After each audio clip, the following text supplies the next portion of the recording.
In this quick video, I'm going to show you how to add your Instagram feed to your Squarespace 7.1 website.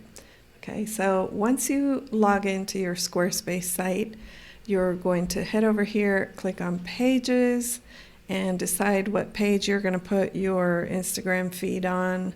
I'm going to select Home, which is pulled up here in the preview panel.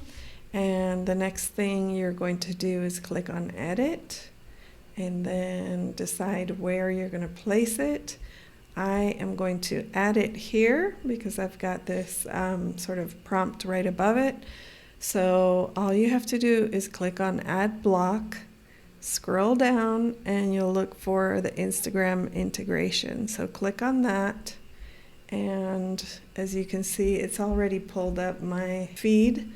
But what you're going to have to do is just click on this little edit pencil, which is for this block, the Instagram block, and you're going to see this prompt here, which is add an account.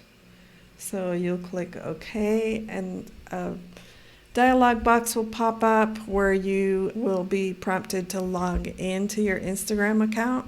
So as soon as you do that, click Allow. And I'm not going to go through it because I'm already connected. And then it'll populate your images in this block, okay? So the next thing we're going to do is decide how we want it to look. I'm going to just put 6 items here. So it's going to pull in 6 items, and we'll click on the Design tab, and you'll see you'll have different aspect ratios here for your Instagram feed. Most Instagram feeds deal with the square format, but maybe yours is all the vertical format, so you can select that here. You can elect to crop your images or not. And then you can select the number of images you want to show on your site, and you can also adjust the space between images. I'm going to leave that at 15.